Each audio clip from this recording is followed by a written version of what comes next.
Hello दोस्तों, अब हम आ चुके हैं अपने ब्लैक मनी एक्ट के साथ। कौन से के? CA final international taxation paper number 6C, जिसके जो नोट्स हैं वो आपको टेलीग्राम चैनल में बिल्कुल मिल जाएंगे। टेलीग्राम चैनल का नाम है CA Rupal Jain tax classes. तो टेलीग्राम चैनल को ज्वाइन करना मत भूलिएगा और चैनल को सब्सक्राइब करें, वीडियो को लाइक करें, कमेंट करें, शेयर करें और बस हो गया। अब बाकी पढ़ाई करें, खाली टाइम में ज़्यादा यूट्यूब ना चलाएं। ठीक है, ओके, थैंक यू। तो ज़्यादा टाइम वेस्ट ना करते हुए आई होप हमको क्या बोलते हैं ब्लैक मनी एक्ट की तरफ बढ़ना चाहिए। ओवरव्यू ऑफ द चैप्टर कि ब्लैक मनी सबसे पहले लाया क्यों गया। ठीक है, कि ब्लैक मनी एक्ट की ज़रूरत क्या थी, क्यों ब्लैक मनी एक्ट जो है अपना लाया गया, इसकी क्या ज़रूरत थी। एक सेकेंड, अपन ना एक जो वो PDF है एक और इम्पोर्ट करना है अपने को, तो वो भी अपन इम्पोर्ट कर लेते हैं। 2 सेकेंड बस।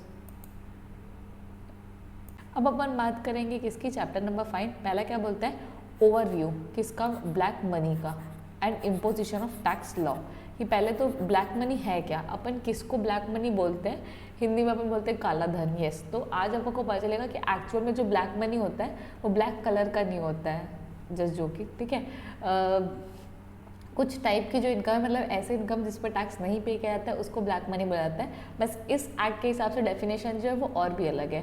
जनरल लैंग्वेज में क्या होता है बेटा, ब्लैक मनी का मतलब होता है कि ऐसा पैसा जिसमें आपने टैक्स नहीं भरा है, उसको लेमन लैंग्वेज में ब्लैक मनी बोलते हैं। लेकिन इस एक्ट के हिसाब से जो ब्लैक मनी है वो फॉरेन की इनकम है, जो कि अपन आगे जाके पढ़ने वाले हैं। ठीक है, तो let's come to our notes.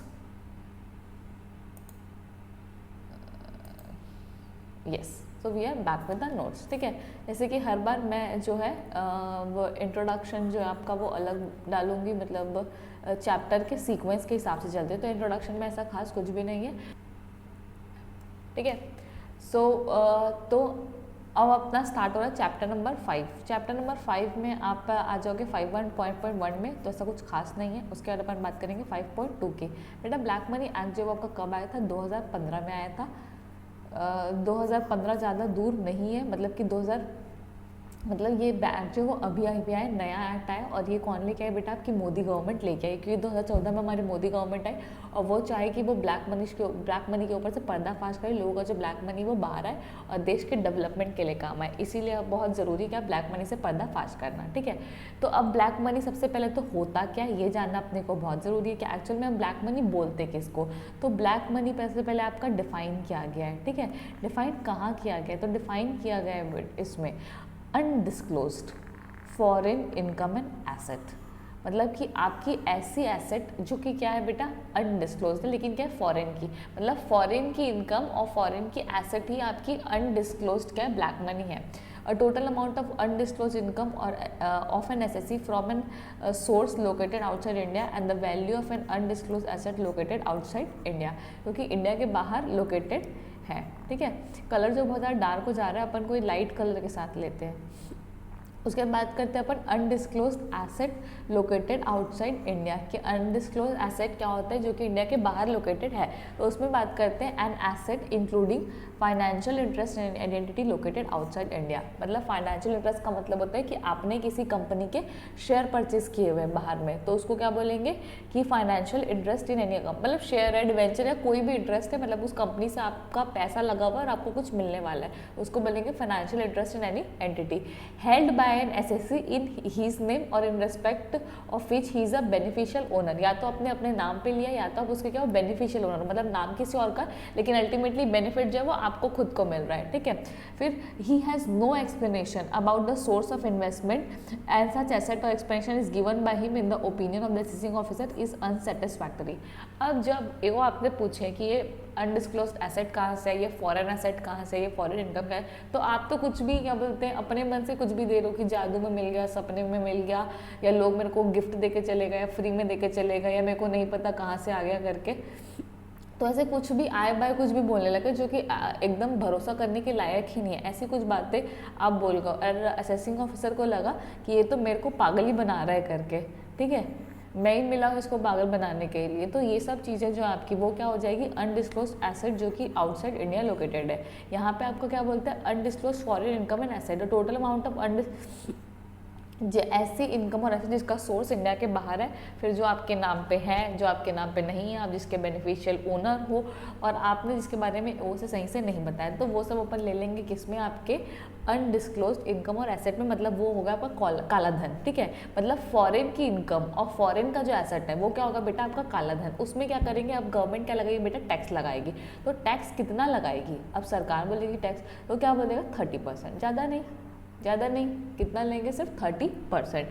किस साल में ये टैक्स लगाएगी, ठीक है। तो ये जो दो लिमिट है, दो के इनकम के लिए अलग लिमिट है और एसेट के लिए अलग लिमिट है। तो इनकम के लिए बोलते हैं कि in the year of occurrence, मतलब जिस साल वो इनकम पैदा हुई थी उस साल के हिसाब से टैक्स लगाएंगे। मतलब उस साल में जो टैक्स रेट था उस साल के हिसाब से। मान लो मेरे पास कोई इनकम का सोर्स था 10 साल पहले का रेंट आया हुआ, मतलब 10 साल पहले मेरे को रेंट मिला था फॉरेन की कोई एसेट में, वो 10 साल पहले जो टैक्स रेट था उस पर लगेगा। और अनडिस्क्लोज एसेट, मतलब मान लो कि मेरे पास क्या बोलते हैं घर है, 10 साल पुराना घर है, फॉरेन में है, ठीक है, लेकिन वो क्या बोलते हैं आज नोटिस में आए, ओके, तो आज के रेट से टैक्स लगेगा। तो इनकम जिस साल की उस साल के रेट पे लगता है, और अनडिस्क्लोज एसेट के केस में क्या होता है कि जिस साल में एओ को पता चल जाए उस साल में उस साल के हिसाब से टैक्स लगता है, ठीक है। अभी तक अपन ज़्यादा कुछ नहीं पढ़े, बहुत सिंपल पढ़े। अभी तक अपन लोगों ने क्या पढ़ा, मीनिंग ऑफ सर्टेन टर्म्स की अपन क्या, ठीक है, मीनिंग ऑफ सर्टेन टर्म्स में कुछ नहीं पढ़ा अपन लोगों ने कि काला धन क्या होता है, तो वही फॉरेन इनकम और फॉरेन एसेट जो होती है वो काला धन होती है। टैक्स किस रेट से लगेगा, तो 30% के रेट से लगेगा, और कौन से ईयर में लगेगा उसका प्रीवियस ईयर क्या होगा, इसीलिए इसको बोलते हैं प्रीवियस ईयर ऑफ चार्जेबिलिटी, कि कौन से साल में हम उसको टैक्स लगा दें। तो अनडिस्क्लोज जो इनकम है आपकी, उसको अपन जिस साल की इनकम है उस साल के हिसाब से टैक्स लगाएंगे, और अनडिस्क्लोज एसेट है अगर आपकी, तो फिर अपन उसको टैक्स लगाएंगे इसी साल में, मतलब कि जिस साल में एओ को नोटिस में आए तो उस साल अपन टैक्स लगा देंगे, ठीक है। लेकिन अब ये भी तो जानना पड़ेगा ना कि किसकी इनकम, एसएससी कौन, किसको टैक्स लगेगा। तो पहला बात करते हैं बेटा रेसिडेंट की, ठीक है। उसके बाद ये बोला है रेसिडेंट और नॉन रेसिडेंट, इसके आगे ट्विस्ट है। इसके आगे ट्विस्ट क्या है कि वो ये जो आपके हैं बेटा वो करंट ईयर में है, चाहे वो करंट ईयर में नॉन रेसिडेंट हो या रेसिडेंट हो, बट ये लोग क्या थे, रेसिडेंट। कब, इनकम के केस में, जब आपकी इनकम के केस में क्या, जिस साल आपकी ईयर है, मतलब जिस साल ईयर ऑफ ऑकरेंस जिस साल की इनकम है, और एसेट के केस में जिस साल आपने एसेट परचेस किया, ठीक है, मतलब जिस साल आपकी इनकम अक्रू हुई उस साल, और यहाँ वाले में कि बेटा जिस साल इनकम आपकी मतलब एसेट आपने परचेस किया उस साल में अगर ये लोग रेसिडेंट है तो इनके ऊपर ब्लैक मनी एक्ट एप्लीकेबल होगा, नहीं तो नहीं होगा। तो ये रेसिडेंट के आगे एक कंडीशन, नॉन रेसिडेंट और आने वाले के आगे एक कंडीशन है साथ में। क्या कंडीशन अटैच्ड है कि ये पर्सन भले आज तो ये लोग क्या है नॉन रेसिडेंट है चाहे RNO है, लेकिन जिस साल में ये क्या बोलते इनकम हुई उस साल में ये लोग रेसिडेंट थे, जिस साल हमने एसेट खरीद ली उस साल ये लोग रेसिडेंट थे, तो इसलिए अभी हम उनको किस में ले लेंगे, एसएससी की डेफिनेशन में ले लेंगे, ठीक है। अब बेटा का बात करेंगे किसकी, प्रीवियस ईयर की, कि प्रीवियस ईयर क्या होता है करके, मतलब हर 12 महीने के पीरियड को प्रीवियस ईयर बोलते हैं, बट इसमें अलग अलग तरीके से बताना चाह रहे हैं कि अगर मेरा बिजनेस जो साल के बीच में शुरू हो गया तो उस दिन से लेके 31 मार्च तक, अगर मेरी कोई नई इनकम का सोर्स आ गया तो उसके लिए प्रीवियस क्या होगा, तो जिस साल से इनकम का सोर्स है उससे आखिरी साल तक, या मेरा क्या बोलते हैं नॉर्मली अगर बिजनेस डिसकंटिन्यू हो गया तो कब तक को, जिस साल आपने 1 अप्रैल से लेके जब तक आपका बिजनेस चला तब तक, तो इट्स ऑल सेम, आपको ऑलरेडी पहले से पता हुआ है, तो इतना कुछ खास नहीं है इसमें। बस आपको बताया गया है कि, और नॉर्मल केस में क्या लोगे बेटा 12 मंथ्स, कि 12 मंथ्स जो आपके नॉर्मली होते हैं वो आप ले लोगे, तो कुछ नहीं है, जिस साल में आपकी इनकम आई, जिस साल में एसेट है उससे 31 मार्च तक आपका क्या हो गया, 12 महीने हो गए, ठीक है। फिर अभी अपन लोगों ने पढ़ लिया कि क्या बोलते हैं फॉरेन इनकम, जो फॉरेन एसेट वो तो काला धन में अपन रेट लगाते हैं 30%, प्रीवियस ईयर होता है इनकम के केस में ईयर ऑफ ऑकरेंस, और एसेट के केस में होता है कि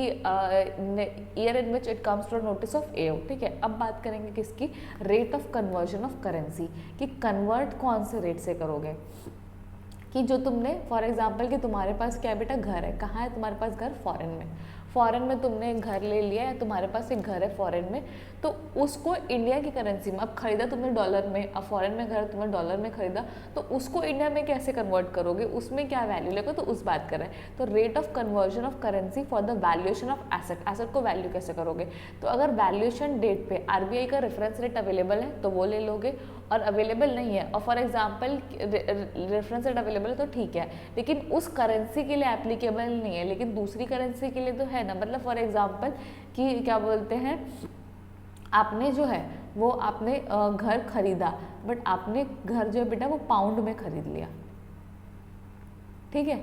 अब पाउंड का रुपीस के अगेंस्ट में नहीं है, लेकिन डॉलर के अगेंस्ट में तो हमेशा रहेगा, यूएस डॉलर के अगेंस्ट में तो हमेशा हमेशा हमेशा अपने पास करेंसी मतलब आरबीआई का रेफरेंस रेट अवेलेबल रहेगा। तो ये बोलेगा कि आप पहले एक काम करो, क्या करो, यूएस डॉलर में कन्वर्ट कर लो पाउंड को, और डॉलर को कन्वर्ट कर लो रुपीस में। तो इतना सिंपल है, बस कुछ नहीं ज़्यादा, बस आपको बताया है, बाकी ऐसा कुछ खास है नहीं, ठीक है। दोस्तों अब अपन बात करने वाले हैं एसेट वैल्यूएशन की, कि कौन कौन सी जो तुम्हारी काला धन में जो एसेट पकड़ा गई है ना, जो कि फॉरेन में, उसको वैल्यूएशन कैसे करेंगे असेसिंग ऑफिसर, तो उनके रूल्स दिए गए, ठीक है।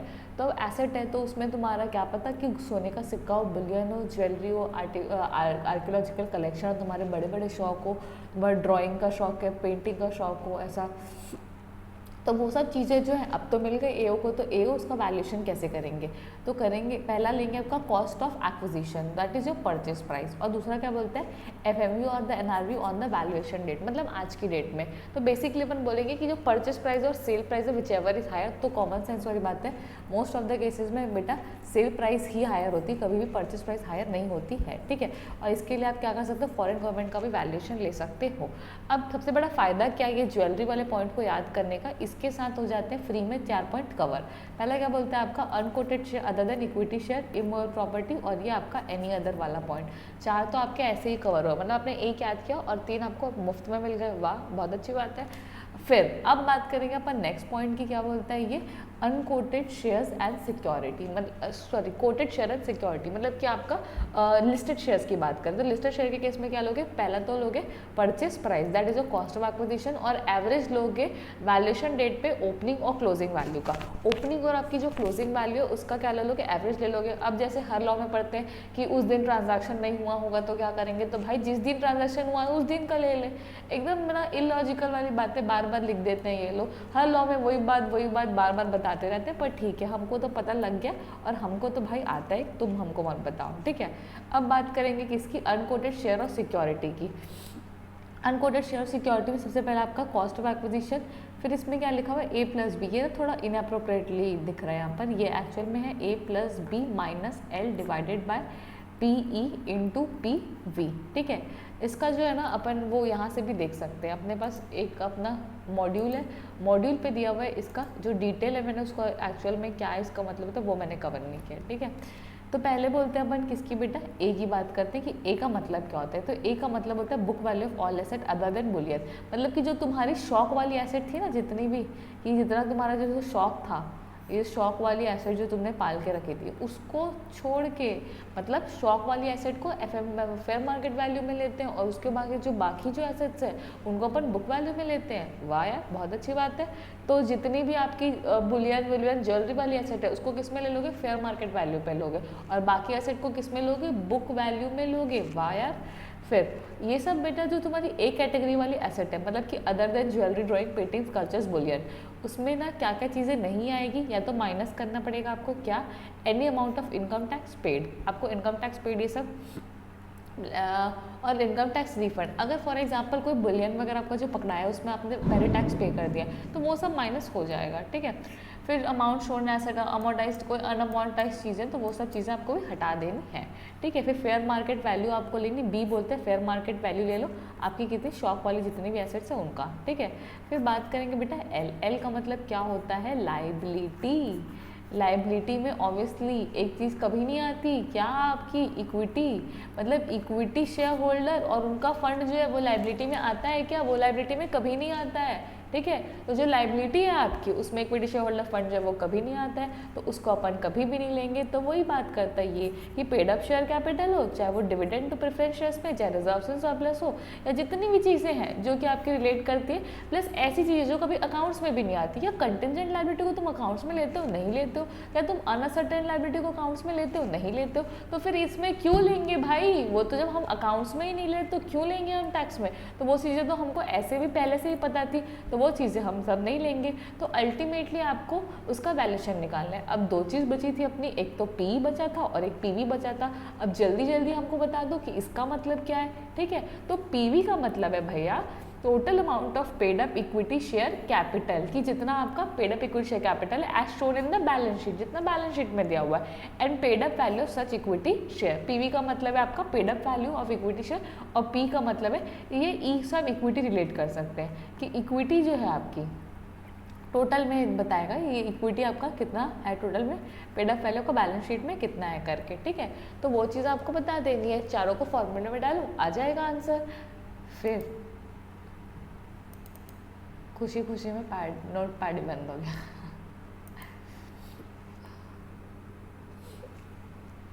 ठीक है, अभी तक अपन लोगों ने इतनी सारी जो बात की थी बेटा वो सिर्फ एक ही चीज़ की थी, अनकोटेड शेयर के बारे में, मतलब अनलिस्टेड शेयर का वैल्यूएशन कैसे निकालते हैं। तो a plus b minus l divide by p into p v. अब पी और पी वी भी पढ़ लिया है हम लोगों ने। पी का मतलब क्या होता है, तो टोटल इक्विटी शेयर की वैल्यू बैलेंस शीट में लिखी हुई। पी वी का मतलब है कि आपका पेड अप वैल्यू कितना है, वो आपका इधर आ जाएगा, ठीक है। उसके बाद आपका आता है an account with the bank. अगर फॉर एग्जांपल कि तुम्हारा फॉरेन का कोई बैंक है, जैसे कि स्विस बैंक, बेटा स्विस बैंक जो है वो स्विट्जरलैंड का एक बैंक है, ठीक है। तो वहाँ पर तुमने अपना पैसे जमा करके रख दिया, तो वहाँ से अब गवर्नमेंट को पता चलेगा कि तुम्हारा पैसा जो स्विस बैंक में, तो उसका वैल्यूएशन क्या लेंगे। तो already deposit made till today, any deposit made from the withdrawal of the account shell not be considered. मतलब क्या किया तुमने, स्विस बैंक के एक अकाउंट में तुमने पैसा डाला, मतलब स्विस बैंक में तुम्हारा पैसा था, ठीक है। उसके बाद तो स्विस बैंक का पैसा फॉर एग्जांपल 60 लाख रुपए तो ले लेंगे, ठीक है। फिर तुमने बाद में क्या किया, स्विस बैंक से 20 लाख रुपए निकाल के यूएसए के किसी बैंक पर डाल दिया, तो इसको कंसिडर करेंगे क्या, नहीं करेंगे, क्योंकि 60 लाख ही तो है, तो अल्टीमेटली ये तो क्या होगा 40 लाख हो गया। बट हमने इसकी वैल्यू जब 60 लाख कंसिडर कर ली, तो क्यों इसको 40 लाख क्या बोलते हैं 20 लाख कंसिडर करेंगे। तो ऐसा कुछ भी कंसिडर नहीं करने वाले। तो अगर सिर्फ एक अकाउंट से निकाल के, मतलब एक फॉरेन बैंक अकाउंट से दूसरे फॉरेन बैंक अकाउंट में डालोगे, तो वो जो चीज़ है वो ब्लैक मनी में ऑलरेडी डबल कंसिडर नहीं होगी, ठीक है। फिर बोलता है value of interest in AOP BOI बगल में क्या होगा करके, ठीक है। जब अगर फॉर एग्जांपल कि तुम्हारा जो एओपी बीओआई है या पार्टनरशिप फर्म है बेटा, वो हो गया डिसॉल्व, हो गया ख़त्म, पूरा पूरा पूरा एसेट गया, लाइबिलिटी गया, अब गया तो बचा तुम्हारा पूरा बिजनेस गया, अब गया तो बचा तुम्हारा जो भी नेटवर्थ है, एसेट लाइबिलिटी को पे करने के बाद तुम्हारी नेटवर्थ बच गई बिजनेस की, और तुमने एसेट और माइनस लाइबिलिटी करके निकाल लिया उसको। अब उस एसेट को तुम बांटोगे, तो उसको कैसे बांटोगे, क्या करोगे उसका, तो वो ये बात बताता है कि आपका वैल्यू ऑफ एसेट क्या है बेटा, नेटवर्थ ऑफ एसेट। ये हम हमें बोलते हैं कि पहले तो तुम ये समझ जाओ कि तो तुम्हारी वैल्यू ऑफ एसेट है वो क्या नेटवर्थ है। ये कहाँ से आएगी, ए प्लस बी प्लस एल। अब ये वापस मत पूछना, पहले जो हम सीखे थे ना अनलिस्टेड इक्विटी शेयर में, वही वाला ये है ये तो, ठीक है। चलो ठीक है, आगे बढ़ते हैं। तो first distribute the ratio in the capital contribution, कि जो पार्टनर का कैपिटल कॉन्ट्रीब्यूशन है उसमें बांट दो पहले। फिर सेकंड क्या करना है, उसको बांटना है किसमें, डिसोल्यूशन रेशियो में, और वो नहीं है तो किसमें, पीएसआर रेशियो में, in the absence of dissolution. तो पहले किसमें बांटोगे बेटा, कैपिटल कॉन्ट्रीब्यूशन रेशियो में, फिर डिसोल्यूशन रेशियो में, और नहीं तो फिर वो नहीं है तो पीएसआर में बांट दोगे, ठीक है। तो अभी वैल्यूएशन तो खत्म हो गया, जो कि अपना बहुत इंपॉर्टेंट टॉपिक था, है तो इंपॉर्टेंट बट छोटा सा ही है, ठीक है। अब पढ़ा हुआ थोड़ा सा अनइम्पॉर्टेंट और कैन से कि मीनिंग ऑफ सर्टेन टर्म्स, तो इसको अपन बाद में करेंगे, इतना सब कुछ खास नहीं कि क्या क्या वो बस बताया गया है, ठीक है। चलो भैया, तो अब हम आ चुके हैं एक और इम्पॉर्टेंट टॉपिक के साथ। तो क्या है, एक तो सेक्शन 4 है, दूसरा सेक्शन 5 है, ठीक है। सेक्शन का उसको क्या बोलते हैं, scope of total undisclosed income of क्या फॉरेन इनकम एंड एसेट, कि कितना स्कोप है करके, मतलब कौन सी इनकम को तुम मान लोगे कि वो हमारी अनडिस्क्लोज्ड इनकम है, कौन सी इनकम को सीधा सीधी बात है ब्लैक मनी मानोगे तुम्हारे एक्ट के हिसाब से, ठीक है। तो ये बोलना चाह रहा है कि क्या बोलते हैं, जिसको तुमने हमारे रिटर्न में फाइल नहीं किया है, ठीक है, और जिसका सोर्स इंडिया के बाहर है, ठीक है। तो इस साल रिटर्न फाइल करना तुमने नहीं किया, पहले के साल में रिटर्न फाइल करना तुमने नहीं किया, लेकिन उसका रिटर्न तो फाइल हो जाना चाहिए था ड्यू डेट तक, बट तुमने फाइल नहीं किया, तो उसको हम क्या सबको क्या मान लेंगे, अनडिस्क्लोज इनकम मान लेंगे। और ऐसी एसेट जो इंडिया के बाहर थी, जो कि तुमको डिस्क्लोज करनी थी बट तुमने नहीं डिस्क्लोज की, तो उसको अपन इंडिया के एसेट मान लेंगे। तो वही बोलते हैं, बस देख लो इसको एक बार, total undisclosed foreign income and asset includes, ठीक है। पहले क्या बोलते हैं, income not disclose in return और इन रिलेटेड रिटर्न सेक्शन 139(1)(4). 1 4 और 5। 1 का मतलब होता है बेटा ओरिजिनल रिटर्न, 4 का मतलब होता है बिलेटेड रिटर्न और 5 का मतलब होता है आपका लेट रिटर्न। ठीक है। उसके बाद आपका आता है वैल्यू ऑफ अनडिस्क्लोज्ड एसेट, कि अनडिस्क्लोज एसेट की वैल्यू जो कि लोकेटेड है कहाँ, आउटसाइड इंडिया, तो उसको भी हम ले लेंगे। ठीक है। फिर income from a source outside India is already included in assessment और reassessment in income tax under section this and such income shall not be included in total undisclosed income. अगर कोई इनकम जो ऑलरेडी असेसमेंट हो चुका है पहले से तुम्हारा इनकम टैक्स एक्ट के अंदर, तो उस इनकम को लेना तो ज़्यादती है ना, ज़बरदस्ती तुम एक इनकम, हमने इनकम छुपाई एक बार, तुम असेसमेंट करोगे 2 बार, तो ये तो बहुत नाइंसाफ़ी, इसलिए उस इनकम को पर नहीं लेंगे। ठीक है। फिर इनकम और asset included in the undisclosed foreign income asset under the act and income जो ऑलरेडी पहले से अनडिस्क्लोज इनकम फॉरेन एसेट में आ चुकी है एक्ट में, तो वो जो इनकम टैक्स एक्ट में है, तो फिर वो अपन उसको यहाँ मतलब जिसको तुम इनकम टैक्स एक्ट में असेस कर रहे हो, क्या उसको वापस से ब्लैक मनी एक्ट में ले पाओगे? तो नहीं ले पाओगे, क्योंकि वो तो नाइंसाफ़ी हो गई ना। ठीक है। अब पूछते हैं, अब तुम्हारा शर्म आनी चाहिए तुमको ये सवाल पूछते हुए कि कोई डिडक्शन अलाउ होगी, कोई लॉसेस सेटअप होगा? कोई लॉस कोई डिडक्शन कुछ नहीं मिलने वाला है। एक तो तुम इनकम छुपा रहे हो इंडिया के बाहर और उससे हमसे पूछते हो कि क्या इस इनकम के अगेंस्ट में जो खर्चा हुआ है वो आप अलाउ करोगे? नहीं करेंगे, जो तुमने टैक्स दिया था। ठीक है। तो वही बोलता है कि कोई भी एक्सपेंडिचर, कोई भी लॉस इस इनकम के अगेंस्ट में अलाउ नहीं होगा। Expenditure set off losses not be allowed against the undisclose foreign income, उससे अलाउ नहीं होगा। फिर when asset is acquired out of any income which was already assessed earlier in income tax act before black money आए, black money then such income shall be reduced. हाँ भाई, अगर कोई ऐसी क्या बोलते हैं इनकम थी जिसको हमने पहले से इनकम टैक्स एक्ट में ले रखा है, तो उस इनकम को हम ब्लैक मनी एक्ट में नहीं लेंगे, उसको हटा देंगे। ठीक है। फिर बात करता है अभी तक जो आपका था वो प्रैक्टिकल टॉपिक था, समझने लायक टॉपिक था। अब बेटा आपका शुरू है प्रोसीजरल पार्ट। ठीक है। तो कोशिश करो अपने से ज़्यादा जगा के रखने की और ज़्यादा से ज़्यादा टॉपिक को इंटरेस्टिंग लगाने की। मैंने इसको बहुत ही ब्रीफली समराइज़ किया कि दैट इज़ रिक्वायर्ड, जो चीज़ आपको समझने के रिक्वायर्ड हो, जो चीज़ आपको पता होनी चाहिए, और नॉलेज पॉइंट ऑफ व्यू से ज़्यादा इसको समराइज़ करने की कोशिश की। आपका जो कम से कम पे जिसमें आपको नॉलेज जो है वो बुक का मैक्सिमम मिल सके, वैसा मैंने इसको करने की कोशिश किया।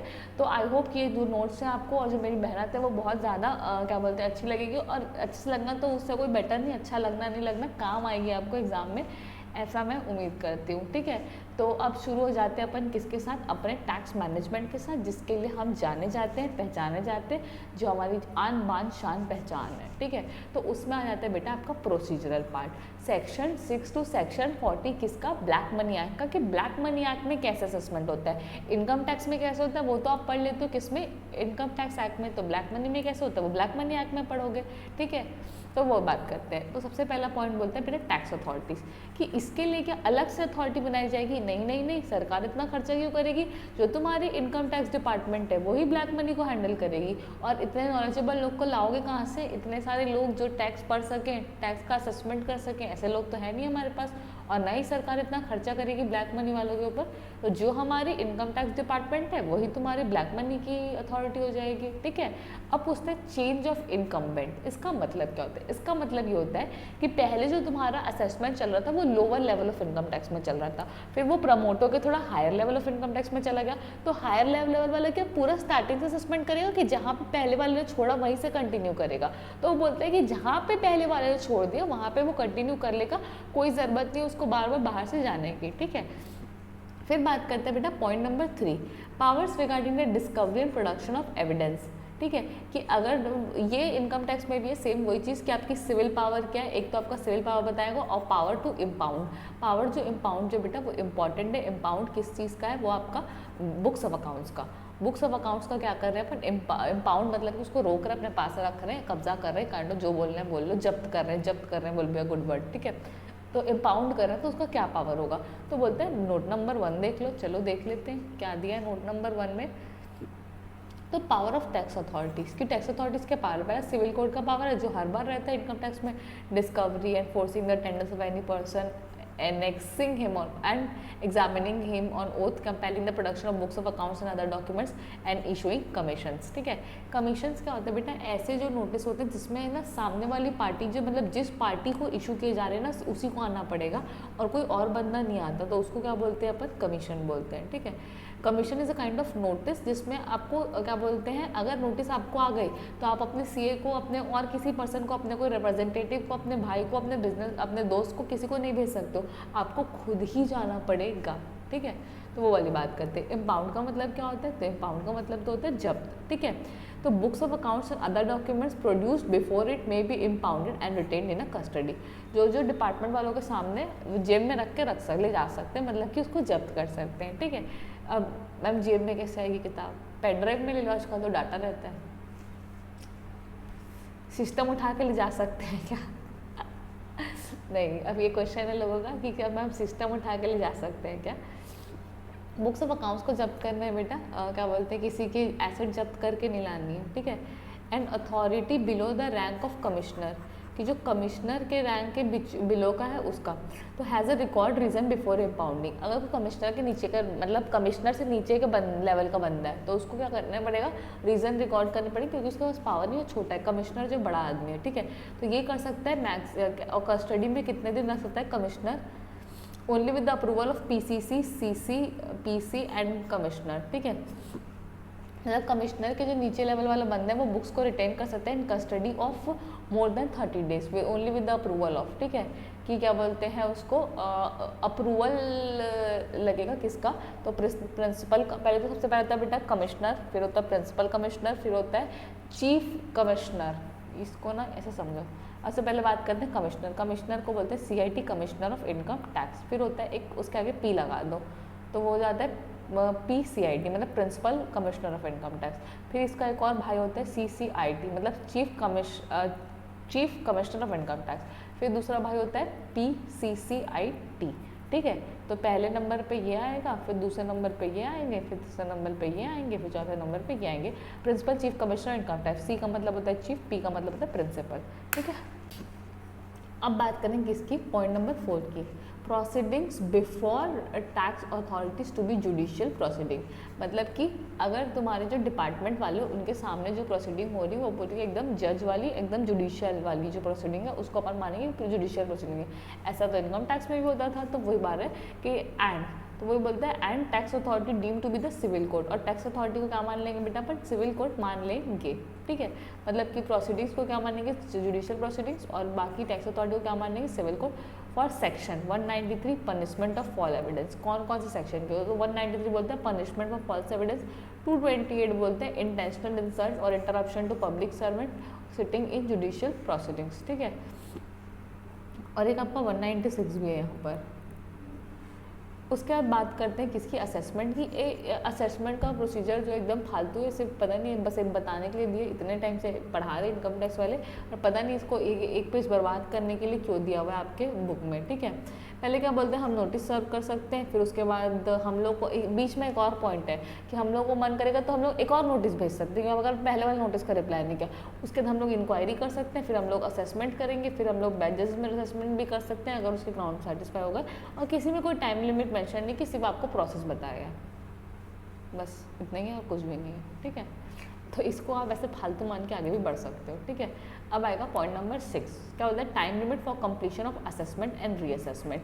कि भाई टाइम लिमिट क्या है, हमको ये तो बता दो कि कितने टाइम में आपको असेसमेंट और रीअसेसमेंट कंप्लीट करना है, किसमें, ब्लैक मनी एक्ट में। ठीक है, तो अपन आ जाएंगे नोट नंबर 2 में, कि नोट नंबर 2 क्या बोलता है। नोट नंबर 2 बड़ा कमाल का है यार। ठीक है, पहले का बोलता है time limit for completion of assessment और reassessment where notice under section 10(1) is issued by AO। अगर जो इशू नोटिस है वो 10(1) में इशू है तो क्या बोलते हैं, 10(1) का मतलब क्या होता है, 10(1) का मतलब होता है कि मतलब नॉर्मल जो आपकी सेक्शन थी ऊपर 10(1), मतलब कि जो आपका जिसमें असेसमेंट लिखा हुआ था बेटा, ये वाला जो है ना 10(1), ये बात की जब हम जिसकी फालतू बोल रहे थे अपन, ये इसी में बोल रहे हैं कि सर्विस जो आपका टाइम लिमिट क्या होगा असेसमेंट को कंप्लीट करने का। ठीक है, तो 10(1) में अगर नोटिस भेज दिया और 2 years from the end of the finance in which notice and notice भेज दो, in case order of fresh assessment in pursuance of order pass under section 18 setting aside or cancelling the assessment to be passed to hear from the end of financial year in which order under section 18 is received by principal commissioner or commissioner to hear from the end of financial year in which order is received when assessment or reassessment is made to give effect to the finding or direction contained in any appellate order or proceedings. ठीक है, तो पहला वाला case क्या बोलता है, notice, अगर तुमको नोटिस भेजे हम, ठीक है, तो जिस टाइम में अपना हमने नोटिस इशू किया उस साल के एंड से 2 साल के अंदर हमारा असेसमेंट जो कंप्लीट होना चाहिए, ठीक है। अब अगर कोई जो जिसमें हम नोटिस भेजे लेकिन हम लोग को क्या बोलते हैं आया कि सेट असाइड कर दिया, मतलब पुराने हमने जब क्या बोलते हैं असेसमेंट करे थे तो जो ऑर्डर पहुंचा वो सेट असाइड हो गया और वापस से क्या बोलते हैं नया क्या बोलते हैं बोला फ्रेश असेसमेंट करने के लिए, ठीक है। और जिस साल में वो ऑर्डर सेट असाइड हुआ, मतलब कोई पुराना ऑर्डर कैंसिल हो गया, पुराना असेसमेंट कैंसिल हो गया, और जिस साल में वो एंड हुआ उसके बाद से 2 साल में। और अगर या तो बोलते हैं कि कोई अपीलेट अथॉरिटी या कोई हाई कोर्ट या फिर हायर जो कोर्ट है, हायर अथॉरिटीज़ है, उनका अगर डिसीजन है, मतलब वो लोगों ने डिसीजन दिया है और उसके लिए हम लोग को अपना जो ऑर्डर है बेटा वो रिकन्सिडर करना पड़ रहा है। मतलब हमने ऑर्डर पास किया था, हमारा ऑर्डर जो एसएससी को पसंद नहीं आया तो उसने फाइल कर दी हायर अपील। अब हायर अपील जब हमारे से अपोजिट बोलती है तो हम लोग को तो अपना जो हम लोग तो छोटे लोग हैं तो हम लोग को अपना डिसीजन जो बदलना पड़ेगा, ठीक है।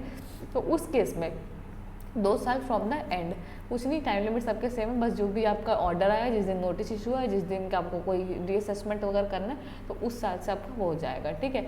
उसके बाद बोलता है कि specific time limit has to be accurate, कि कुछ हटाना है करके। और जो कोर्ट, ये ना बहुत ही कॉमन पॉइंट है, आपको हर जगह मिलेगा कि अगर हमने क्या बोलते हैं एक बात बोलेगा किसका OOBH का और दूसरा बात बोलेगा स्टे बाय कोर्ट का, ठीक है। अगर कोर्ट स्टे लगा देती किसी चीज़ में या फिर अपॉर्चुनिटी ऑफ बीइंग हर्ड देने में सामने वाले को अपने प्रूफ करने में अगर टाइम लेता है तो वो जो टाइमिंग है बेटा वो इस 2 सालों में कंसिडर नहीं होगा, ठीक है। और लेकिन कितना टाइम मतलब स्पेसिफाइड करेंगे, मैक्सिमम तो यहाँ पे दिया हुआ है टाइम स्पेसिफाइड और 1 ईयर, मतलब कि इसमें कितना टाइम स्पेसिफिक पीरियड एक्सक्लूड कर सकते हैं, तो मैक्सिमम बेटा 1 ईयर और जो टाइम स्पेसिफाइड है विच एवर इज अर्लियर, मतलब कि विच एवर इज लोअर, जो भी आपका कम है वो वाला। हाँ, अब आने वाला है मज़ा, क्योंकि अब अपन कंपेयर करने वाले हैं, अपना आ चुका है अब क्या, महा कंपैरिजन क्यों बोल रहे हैं इसको, क्योंकि हम आपको बताने वाले हैं कि आप CIT में जाओ, चाहे वो तुम ITET में जाओ, चाहे आप हाई कोर्ट में जाओ, चाहे वो सुप्रीम कोर्ट में जाओ, आपको सबका जो कंपैरिजन है, सबकी जो फीस है वो सब आपको एक बार में मिल जाएगा कि क्या होगा कैसे होगा करके, ठीक है। ऐसे वाला पूछता है बेटा कि फॉर्म ऑफ अपील क्या होता है, फॉर्म ऑफ अपील क्या होता है, नहीं मतलब कौन से फॉर्म में अपील फाइल करते हैं, ठीक है। तो फॉर्म नंबर 2 में हो जाता है, कभी कभी बहुत ज़्यादा बोले सुबह से शाम तक इंसान तो हो जाता है, इट्स ओके, ठीक है। तो CIT अपील के केस में फॉर्म नंबर 2, ITET के केस में फॉर्म नंबर 3 और हाई कोर्ट के केस में आपका memorandum of appeal stating the substantial question of law. कोई भी अपील ना हाई कोर्ट और सुप्रीम कोर्ट में तभी जा सकती है बेटा जब उसमें सब्सटैंशियल क्वेश्चन ऑफ लॉ हो, फैक्ट ना हो। 2 टाइप का क्वेश्चन होता है सब्सटैंशियल, मतलब कि 2 टाइप की, तो कोई भी क्वेश्चन होता है उसको 2 केस में कैटेगराइज करते हैं, question of law, question of fact. Question of law मतलब कि लॉ के इंटरप्रिटेशन में कुछ अलग है, मतलब कि लॉ का इंटरप्रिटेशन सही नहीं हो पा रहा, और क्वेश्चन ऑफ फैक्ट का मतलब है कि चीज़ हो चुकी है, जैसे कि फॉर एग्जाम्पल कोई फैक्ट है, कोई इंसिडेंस हो चुका है, बस अपने को डिसाइड करना है, अपने को फाइंड आउट करना है कि वो चीज़ हुई है कि नहीं हुई। जैसे कि चोरी हो गई है बट चोरी की किसने, तो वो ढूंढना, तो वो वाला होता है क्वेश्चन ऑफ फैक्ट, क्योंकि वो हो चुका है, किसी पर्सन ने किया वो चीज़ है। लेकिन जब लॉ का इंटरप्रिटेशन आता है तो वहाँ पर अपना वो एक मुश्किल काम है, इसलिए हम लोगों ने 2 बड़े लोगों को रखा है, एक हाई कोर्ट और दूसरा सुप्रीम कोर्ट। ये लोग ही बस जो है वो लोग सिर्फ वही वाला काम करेंगे, साथ चिल्लर विल्लर काम नहीं करेंगे, फैक्ट वाले में पता लगाएंगे कि क्या हो रहा है करके, ठीक है।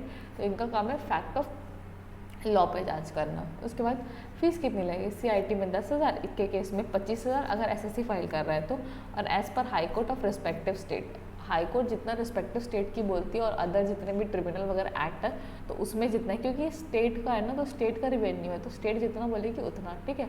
सुप्रीम कोर्ट की कोई भी फीस है जो आपके बुक में नहीं दी गई है, ठीक है। यहाँ पे जितना भी ये जो है ना वो आपके बुक में कुछ नहीं दिया हुआ इसलिए ब्लैंक है, ठीक है। तो अब आगे अपना next point, time limit for filing an appeal.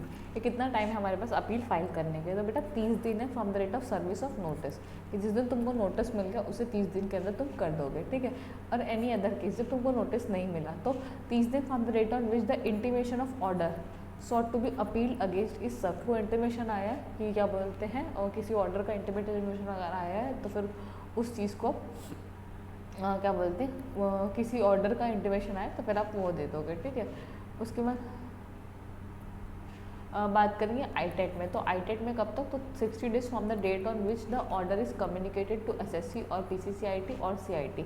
जब हमने ऑर्डर कम्युनिकेट किया उससे 60 दिन के अंदर, ठीक है। मतलब यहाँ पे क्या लिखा है आपका एसएससी, मतलब कि जिस दिन आपको ऑर्डर मिल गया फिर वहाँ से आप कहाँ जा सकते हो किसमें, आईटेट, मतलब कमिश्नर जैसे सीआईटी का ऑर्डर मिला तो वहाँ से आप जा सकते हो कहाँ, आईटेट में। फिर आपका हाई कोर्ट बोलता है 120 दिन, मतलब लिमिट जो है वो बढ़ती जा रही है दिन में, मतलब कि जैसे जैसे कद बढ़ रहा है वैसे वैसे लिमिट, जैसे कि 30 डेज सीआईटी के केस में हो गया, 60 डेज आपका क्या होगा, आईटेट के केस में 120 डेज हो गया आपका क्या बोलते हैं हाई कोर्ट के केस में, और सुप्रीम कोर्ट के केस में कोई लिमिट ही नहीं है, तो ये तो आपका अनलिमिटेड दिखा रहा है, ठीक है। तो ये सब आपका वो है कि आप ऊपर जा सकते हो, ठीक है। फिर एक्सटेंशन, ये 30 दिन का जो टाइम है वो कितना एक्सटेंड हो सकता है, मैक्सिमम 1 ईयर, मैक्सिमम 1 ईयर, ये परमिटेड है, बट जितना अलाउ करेंगे डिपार्टमेंट उतना ही, मतलब जितना कोर्ट अलाउ करेंगे उतना ही। फिर परमिसिबल रीजंस क्या है, तो परमिसिबल रीज़न वही फालतू जो हर बार रहते हैं कि बोलते हैं वो उसके लिए जेन्युइन हार्डशिप थी उस टाइम पे, वो चीज़ पॉसिबल नहीं था कि वो उसको क्या बोलते हैं परफॉर्म कर सके, तो उस चीज़ में वो एक्सटेंड कर देंगे।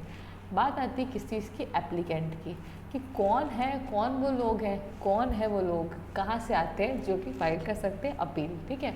अपील कहाँ फाइल करेंगे बेटा, ये बात करते हैं किसकी, सीआईटी की। तो क्या है, any person who is objects to the amount of tax on undisclosed income, जिसको ऑब्जेक्शन है वो ही फाइल करेगा ना, ठीक है।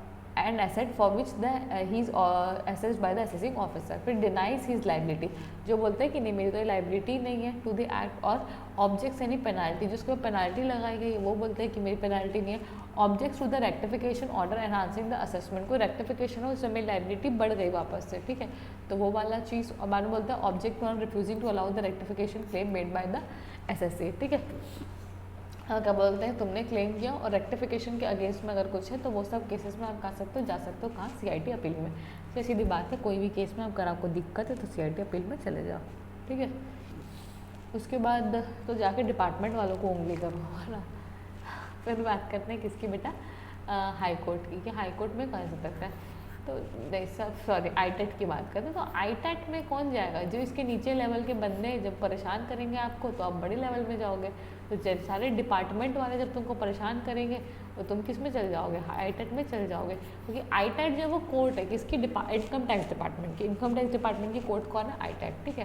बाकी तो इसके सब नीचे लेवल के बंदे हैं, ठीक है। फिर आपका हाई कोर्ट में कब जा सकते हो, आप हाई कोर्ट में जाओगे जब इधर वाले परेशान करेंगे, तब तो आप कहाँ चल जाओगे, और प्लस साथ में क्वेश्चन ऑफ लॉ होना जरूरी है, कोई भी चीज़ के नहीं जा सकते हो।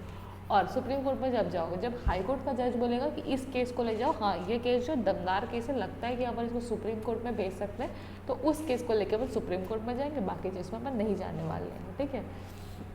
फिर बेटा बात करते हैं OOBH, opportunity of being heard. अगर तुम्हारे अगेंस्ट में ऑर्डर पास हो तो एक बार तो तुमको गुंजाइश मिलनी चाहिए, तो वो आपको सब जगह मिल जाएगी, ठीक है।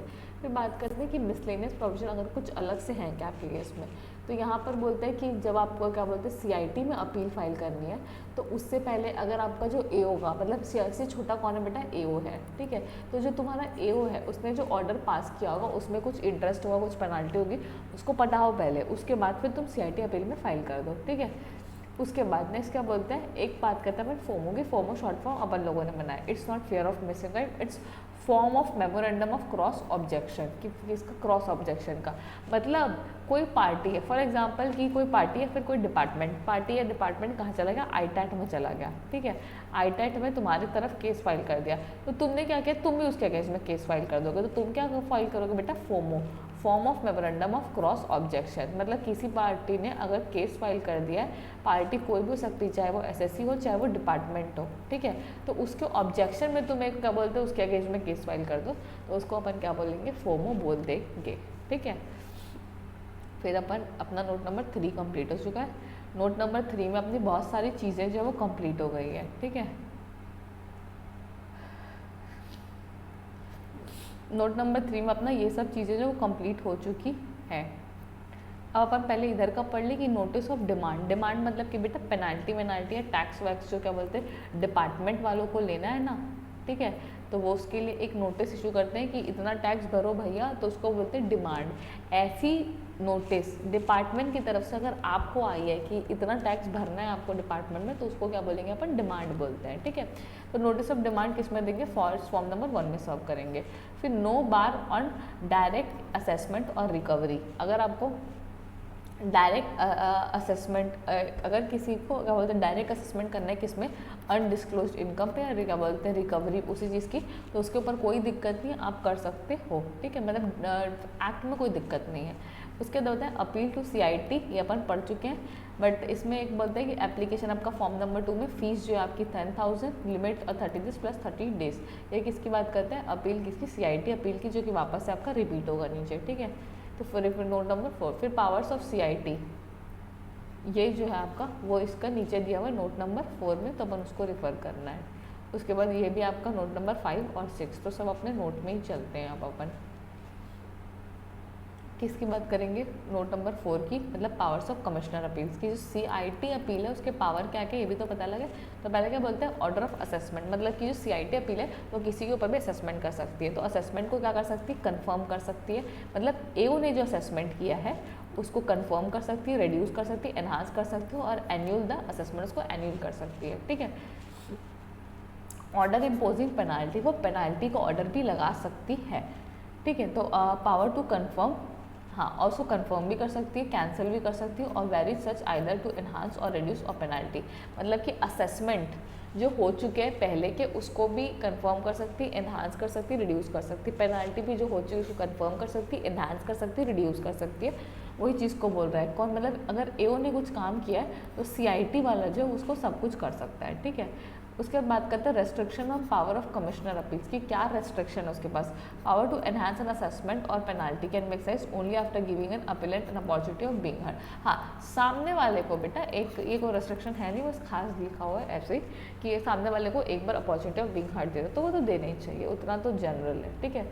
फिर 1 और 2 को छोड़ के क्या पावर है, power to determine issues arising in appeal और pass such order thereon as he thinks fit. उसको लगता है कि कोई उसको अपील करना चाहिए, अपने मन से भी वो जाकर किसी का असेसमेंट कर सकता है, कोई फाइल चाहे तो उठा सकता है, और कुछ भी नहीं, मतलब ऑर्डर पास कर सकता है, ठीक है। फिर आपका है नोट नंबर 5। नोट नंबर 5 की एक खास बात है क्या, कि हमने नोट नंबर 5 को और नोट नंबर 6 को साथ में कंपेयर करके डाले, ताकि अपन इसको कंपेयर करके पढ़ सकेंगे, और कंपेयर करके पढ़ेंगे तो अपने को बहुत मज़ा आने वाला है, ठीक है। तो पहला सबसे पहला बात करते हैं किसकी बात करते हैं, पहला तो आपका कि revision of order prejudicial to the revenue, बात करता है रिवीजन ऑफ ऑर्डर, बस। तो दिस इज़ नॉट प्रीजुडिशियल, मतलब ये वाला जो है वो क्या है, फ़ायदे है। फ़ायदा किसके लिए है बेटा, असेसी के लिए है, ठीक है। मतलब ऐसा कोई ऑर्डर अगर रिवाइज करना है जो कि एसएससी के फ़ायदे में हो, तो वो 24 में रिवाइज करेंगे। और ऐसा कोई क्या बोलते हैं जिसमें फ़ायदा किसको बेटा, इनकम टैक्स डिपार्टमेंट का फ़ायदा हो, ठीक है। अगर फ़ायदा इनकम टैक्स डिपार्टमेंट का हो तो वो किस में होगा, 23 में पास होगा रिवीजन ऑर्डर। और अगर फ़ायदा एसएससी का हो तो वो रिवीजन 24 में पास होगा। इस चीज़ को तो आप समझ ही गए होंगे। अब बात करते हैं कि कौन रिवाइज कर सकता है, किसके पास इतनी पावर है कि कोई किसी इसको रिवाइज कर सकते हैं। तो बोलते हैं पावर है PCIT और CIT may call and examine the available records for revision. बुला सकते हैं एसएससी के, तुम रिकॉर्ड्स लेके हो या तो फिर एग्जिस्टिंग है वो, और सेम यही बात करते हैं कि वो अपना कर सकते हैं। फिर OOBS जो है तो गिवन बिकॉज इट, अब यहाँ पे देना ज़रूरी, क्योंकि ऑब्वियसली बात है कि उसके अगेंस्ट में, अब यहाँ पे क्यों देंगे भाई, जब वो उसी के फेवर में तो क्या उसको और अपॉर्चुनिटी देंगे, तो भाई वहाँ तो ऑब्वियस है, ठीक है। फिर रेस्ट्रिक्शन ऑफ पावर कि कितने पावर रिस्ट्रिक्टेड है। तो revision can not cancel, revision किस चीज़ को कैंसिल नहीं कर सकता, असेसमेंट और direct fresh assessment, but may have an effect of enhancing or modifying the assessment, and revision of matter allowed only if the matters is not considered and decided in any appeal। पहला तो क्या बोलते हैं बेटा कि आप उसको cancel नहीं कर सकते, मतलब फ्रेश असेसमेंट के लिए नहीं भेज सकते, मतलब पहले कोई ऑर्डर पास हो गया उसको डायरेक्टली आप ऐसे नहीं बोल सकते ये कैंसिल करो, इसको पूरा नया असेसमेंट करके लाओ। आप सिर्फ उसको इन्हांस कर सकते हो या फिर उसको रिड्यूस तो करोगे तो उधर चल जाएगा, तो आप उसको इन्हांस कर सकते हो, मॉडिफाई कर सकते हो, चेंज कर सकते हो डिपार्टमेंट के फ़ायदे के लिए, ठीक है। और दूसरा, ऐसा कोई मैटर जो अपील में डिसाइड हो गया, मतलब हायर अपील में तुम्हारे ऊपर वाले बंदे ने जिस मैटर को डिसाइड कर लिया है, तुम्हारी इतनी हिम्मत कि तुम उससे चेंज उसको रिवाइज करोगे, तो वैसे ऑर्डर को तुम रिवाइज नहीं कर सकते हो, ठीक है। फिर नेक्स्ट अपना पूछता है कि अपन यहाँ पे 24 में कौन से मैटर, तो क्या certain order can not be revise, कुछ ऑर्डर जो वो रिवाइज नहीं हो सकते। कौन सा? Appeal for which time limit has been expired. अब जिसका टाइम लिमिट अपील का एक्सपायर होगा तो उसको क्या रिवाइज करेंगे? Appeal is pending before tribunal and issue has not been considered and decided in any appeal. कोई चीज़ है जो बड़े कोर्ट में रखी हुई है, मैटर पेंडिंग है वहाँ पर, तो वहाँ पे भी आप नहीं कर सकते हो, ठीक है। या तो कोई ट्रिब्यूनल में पेंडिंग है या फिर वो डिसाइड हो चुका है किसी अपील में, मतलब बड़े लोग जब डिसाइड कर देते हैं तो उसको अपन बार बार छिड़कानी नहीं कर सकते हैं, ठीक है। फिर नेक्स्ट बात करते हैं बेटा अपन कि टाइम लिमिट क्या है आपका। टाइम लिमिट है बेटा 2 years from the end of the financial which order sought to be revise. इसका time limit 1 year from communicated extension कितना है? 1 year, ठीक है। इसको एक साथ दे दिए 2, इसको मिल के 2 दे रहे हैं। अब बात करते हैं किसकी, सेक्शन नंबर 24 की, कि 24 क्या है करके। ये इतना चार्ट जो है नीचे, इसलिए इसको खा लीजिए, इसको ब्लैंक है, ठीक है। फिर बात करते हैं कि टाइम लिमिट क्या है रिवीजन ऑर्डर पास करने का। रिवीजन ऑर्डर कौन सा? 23 और 24 का। 23 अभी पढ़ा जो डिपार्टमेंट के फायदे के लिए, 24 जो है वो अपने फायदे के लिए। 23 जब अपन लोगों ने बात की कि इसका रिवीजन हुआ तो उसका टाइम लिमिट क्या, कब तक वो रिवाइज हो सकता है, ठीक है। तो order pass to give effect to any finding और direction issued by high court और सुप्रीम कोर्ट। मतलब कि तुम्हारे बड़े बंदे, तुम्हारे ऊपर के जो लेवल के जो लोग हैं, उन लोगों ने अगर, ठीक है, अगर उन लोगों ने तुम्हारे ऊपर आया अपीलेट ट्रिब्यूनल, फिर हाई कोर्ट, फिर सुप्रीम कोर्ट, अगर इन लोगों ने बेटा कोई ऑर्डर पास किया, उसके क्या बोलते हैं परसुएंस में तुम वापस अपना ऑर्डर रिवाइज करो, तो उसके लिए कोई टाइम लिमिट ही नहीं है, तुमको करना ही पड़ेगा अगर तुम गलत होगे तो।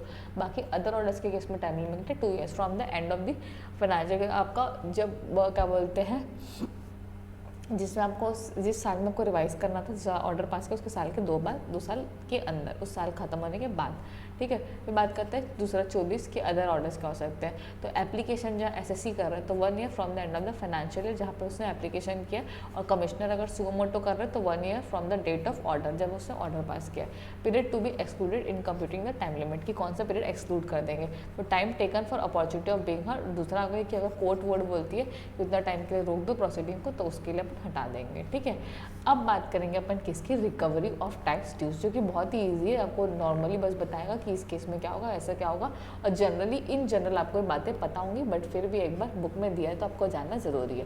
पहले क्या बोलता है, recovery of tax due by assessing officer, कि असेसिंग ऑफिसर कैसे रिकवर करेगा। तो नॉर्मली बेटा इन 30 डेज की, मतलब 30 दिन के अंदर जो टैक्स ड्यूज को रिकवर करना है, लेकिन असेसिंग ऑफिसर को ऐसा लगता है कि नहीं 30 दिन के अंदर तो इंसान भाग जाएगा और हमको पैसा नहीं मिलने वाला, तो वो 30 दिन को भी कम कर सकता है, ठीक है। फिर बात करते हैं किसकी, recovery of tax due by TRO. एक होता है आपका टैक्स रिकवरी ऑफिसर, ठीक है। ये कब तक करेगा, ठीक है। तो बेटा ये तो फॉर्म नंबर 5 में कर सकते हैं, मतलब कोई भी आपका फॉर्म नंबर 5 लेगा, सामने वाले का कोई टैक्स साइन करके वो कर लेगा। He is a power to rectify any mistake apparent from the record and power to extend the time for payment और allow by installment subject to such condition as may he think for. उसके पास सब power है, TRO के पास power है कि वो time limit को बढ़ा सकता है, टाइम लिमिट को कम कर सकता है, इंस्टॉलमेंट में अलाउ कर सकता है, एडवांस पेमेंट ले सकता है। ऐसे सारे पावर जो टीआरओ को ठीक लगते हैं वो सारे उसके पास है। उसका काम है रिकवरी है, तो उसको पावर देना ही पड़ेगा ना, नहीं तो वो करेगा क्या बैठ के, ठीक है। फिर बेटा बोलते हैं कि मोड्स ऑफ रिकवरी कैसे रिकवर करोगे। अब इसमें कैश और बैंक वाली बात नहीं है बेटा। मोड्स ऑफ रिकवरी का मतलब है कि अगर किसी और तरीके से रिकवर करना है तो कहाँ से रिकवर करोगे। तो अगर उसका एम्प्लॉयर है, फॉर एग्जाम्पल पर्सन कहीं जॉब करता था, उसका एम्प्लॉयर से उसको पैसे लेने, तो वहाँ से भी हम पैसा उसकी सैलरी अपने खुद ले सकते हैं, ठीक है। अब उसका कोई डेटर है, ठीक है, उससे उसको पैसे लेने, तो अपन उस बंदे से डायरेक्टली पैसा ले सकते हैं। तो इसीलिए यहाँ पे क्या बोल रहा है, एम्प्लॉयर और डेटर। फिर क्या बोलता है, tax recovery officer by whom recovery of tax is due to be effected. जो टीआरओ है वो किन किन लोगों से वसूल सकता है। क्वेश्चन ये है कि जो टीआरओ है वो किन किन लोगों से क्या कर सकता है, वसूल सकता है, ठीक है। तो सबसे पहले तो टीआरओ के पास किन किन लोगों से वसूलने का पावर है। तो क्या बोलते हैं कि जो उसके जुरिस्डिक्शन में आते हैं, जो उसके एरिया में आते हैं, ठीक है, उसके एरिया में जो लोग बिजनेस कर रहे हैं, या फिर उसके एरिया में किसी का प्रिंसिपल प्लेस ऑफ बिजनेस है, या उसके एरिया में कोई रह रहा है, या उसके एरिया में कोई इमोरल प्रॉपर्टी सिचुएटेड है। मतलब तुम टीआरओ के एरिया में बिजनेस कर रहे हो, या फिर क्या बोलते हैं प्रिंसिपल ऑफिस अपना वहाँ बना के रखे हो, या फिर तुम वहाँ रह रहे हो, तुम्हारी इमोरल प्रॉपर्टी वहाँ पर है, तो उनका जो असेसमेंट है वो कौन कर सकता है, टीआरओ कर सकता है। उनका क्या बोलते हैं, ठीक है, उसको क्या बोलते हैं, रिकवर करने के लिए कॉम्पिटेंट है कौन, टीआरओ, ठीक है। Recovery of tax in case of liquidation. Liquidation किसका होता है बेटा, कंपनीज का। ये कंपनी अगर आपका लिक्विडेट हो गई, ठीक है, तो फिर क्या होगा करके। तो बात करते हैं कि टैक्स ड्यू टैक्स कैसे रिकवर होगा, तो बोलता है लिक्विडेटर जो है within 30 days from the date of appointment has to inform the AO. मतलब कि जैसे ही क्या होगा, पहले लिक्विडेशन हुआ, लिक्विडेशन होता है तो किसको अपॉइंट करते हैं, लिक्विडेटर को अपॉइंट करते हैं, ठीक है। लिक्विडेटर को इन्फॉर्म करना है कितने दिन में, 30 दिन में। किसको इन्फॉर्म करना है, एओ को, कि कंपनी लिक्विडेट हो चुकी है, मैं आ चुका हूँ, जो उसको सबको बांटने के लिए, सबका बंटवारा करने के लिए। Who has jurisdiction to assess the undisclosed asset and income, जिसका जुरिस्डिक्शन है वो लिक्विडेटर आ जाएगा। फिर बोलता है कि within 3 months AO has to intimate the liquidator. अब एओ जो है वो 3 महीने के अंदर, कितने बेटा, 3 months के अंदर क्या करेगा, इन हिज ओपिनियन बताएगा कि कितना टैक्स जो है वो कितना अरियर्स है, कितना टैक्स उसका पेबल है, कितना ड्यू जो उसका पेबल है अंडर द एक्ट और बाय कंपनीज एक्ट। मतलब कंपनीज एक्ट में, इनकम टैक्स एक्ट में कितना उसका ड्यू पेबल है, वो कौन बताएगा, एओ बताएगा। किसको, लिक्विडेटर को। क्योंकि लिक्विडेटर पहले प्रायोरिटी में किसको लगेगा, ऑब्वियसली गवर्नमेंट ड्यूज प्रायोरिटी में होते हैं, सबसे पहले इनका पेमेंट होता है, इसलिए इसको बता देगा, फिर ये इसको पहले पेमेंट कर देगा, फिर बच्चे लोग को बाद में पेमेंट कर देंगे, ठीक है। फिर बोलता है liability of manager of a company. अगर कंपनी के केस में मैनेजर की क्या लाइबिलिटी, अगर किसी कंपनी में मैनेजर तुम्हारी क्या लाइबिलिटी होगी, तो बोल रहा है joint and several liability, but he will क्या बोलते हैं, he will not be liable if he is not guilty. अगर आपकी गलती नहीं है तो आप नहीं लायबल किए जाओगे, लेकिन अगर आपकी गलती है तो आप लायबल किए जाओगे, ठीक है। फिर जॉइंट एंड लायबल क्या बोलते हैं, जो सेवरल लायबिलिटी ऑफ पार्टिसिपेंट। तो पार्टिसिपेंट कौन होता है, तो फर्म के केस में उसके पार्टनर होते हैं और एपी बॉयज में उसके मेंबर होते हैं, तो उनकी भी क्या सेम लायबिलिटी। कौन सी liability, joint and several liability. लेकिन वो लोग भी लायबल नहीं होंगे, अगर वो लोग क्या है गिल्टी नहीं है तो लायबल नहीं होंगे, इसलिए मैंने लिखा सेम प्रोविजन एज अबव, मतलब कि ये वाला जो प्रोविजन है सेम का कॉपी कर लेना है, ठीक है। फिर बात करते हैं रिकवरी थ्रू स्टेट गवर्नमेंट, मतलब कि स्टेट गवर्नमेंट के कोई टैक्सेस वगैरह पेमेंट, तो उसको भी अपन ले लेंगे किसके, रिकवरी के अंदर। फिर बोलते हैं रिकवरी बाय सूट और under any law not affected. अगर मैं इस लॉ में, मतलब इनकम टैक्स एक्ट में अगर रिकवरी कर रही हूँ और सामने वाले बंदे का पेमेंट जो दूसरे। फिर बात करते हैं interest in default for furnishing the return और पेमेंट ऑफ क्या बोलते हैं, डिफरमेंट ऑफ एडवांस टैक्स। तो 234 ABC जो हम पढ़ा है ना इनकम टैक्स में, वो लग जाएगा। अगर मतलब ब्लैक मनी एक्ट में जो तुमको क्या करना था, रिटर्न फाइल करना था, उसमें तुमने घपला किया, तो फिर 234 ABC जो वो बेटा वो लग जाएगा, ठीक है। और डिफरमेंट ऑफ एडवांस टैक्स वगैरह सब पूरा वसूल लेंगे तुमको, ठीक है। उसके बाद करते हैं पेनाल्टीज़ की, और सीए फाइनल में आ गए और मैं तुमको पेनाल्टी पढ़ाऊंगी। ये तुम्हारा है बेटा रीड करने का, तुमको खुद से रीड करने की पेनाल्टी क्या होती है, कितनी पेनाल्टी है, ठीक है। फिर बात करेंगे किसकी, time limit of issue of show cause notice, कि शो कॉज नोटिस जो है वो कब तक इशू हो सकता है, ठीक है। अब अपन क्या पढ़ रहे हैं, पहले तो प्रोसीजर पढ़ रहे हैं। प्रोसीजर के अंदर क्या पढ़ रहे हैं, शो कॉज नोटिस कि क्या बोलते हैं, शो कॉज नोटिस का मतलब क्या होता है। पहली बात तो कि mandatory show cause issue notice issue करना मैंडेटरी है, मैंडेटरी के आगे लगा लेना फुल स्टॉप, ठीक है। Tax authorities has to issue notice to an assessee requiring him to show cause why the penalty should not be imposed on him, कि मतलब हम तुमको नोटिस भेजेंगे और तुमको बोलेंगे कि बताओ हमको कि क्यों तुमको पेनाल्टी ना लगाई जाए, ठीक है। तो हमारा जो नोटिस तुमको भेज रहे हैं, ठीक है, कि वो है शो कॉज नोटिस, कि डिपार्टमेंट वाले जो एसएससी को भेज रहे हैं कि क्या बोलते हैं, तो हमको बताओ कि तुमको क्यों ना लगाएं पेनाल्टी, तो उसको बोलेंगे show cause notice. Time limit क्या है शो कॉज नोटिस इशू करने का, तो बात करते हैं क्या, in respect of penalty. Penalty leviable under section 41 in relation to undisclosed foreign income and asset, show cause during the pendency of proceeding, जब प्रोसीडिंग पेंडिंग है उस टाइम इशू कर सकते हो।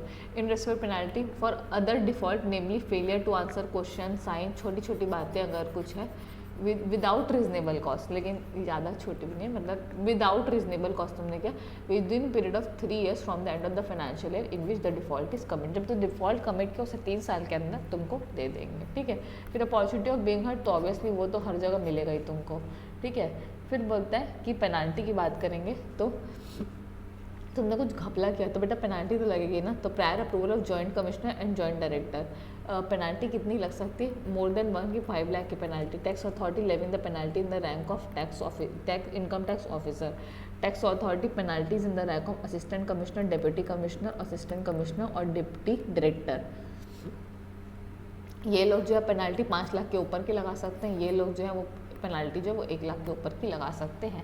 तो ऑब्वियसली वो 1 लाख से 5 लाख का तक का स्लैब होगा, 5 लाख से ऊपर का स्लैब होगा, ठीक है। फिर बात करेंगे किसकी बेटा, बार ऑन लिमिटेशन की, क्या बोलते हैं किसके, और इम्पोजिंग द पेनाल्टी, ये कुछ बार है तुम्हारे लिमिटेशन पर, ठीक है। और इम्पोजिंग पेनाल्टी। पहला बोलते हैं time limit for passing the penalty order, कब तक पास करोगे, तो 1 year from the end of the financial year in which order of penalty was imposed, ठीक है। फिर है रिवीजन और रिवाइवल ऑफ पेनाल्टी ऑर्डर, तो वो पॉसिबल है, तुम रिवाइव पे पेनाल्टी ऑर्डर जो हो चुका है उसको रिवाइव कर सकते हो, वापस उसको रिवाइज कर सकते हो।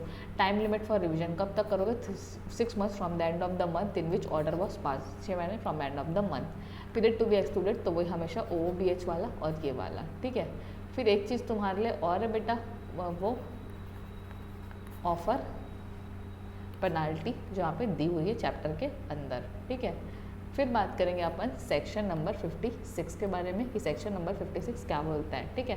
पहले बोलते हैं when offence has been committed by the company that person in charge at time when offence was committed will be deemed to be guilty of it, कि जब तुमने ऑफेंस किया कंपनी के साथ तो जितने लोग इंचार्ज है वो सब गिल्टी रहेंगे, लेकिन अगर कोई इंसान प्रूफ कर देते हैं कि नहीं मैं सही था, मैं एकदम सही था, मैंने कुछ नहीं किया और जब मुझे पता चला तो मैं एक्चुअली मैं इस फ्रॉड को बाहर लाना चाहता था, तो फिर उसको नहीं लगाएंगे, ठीक है। कंपनी के केस में वो बच जाएगा।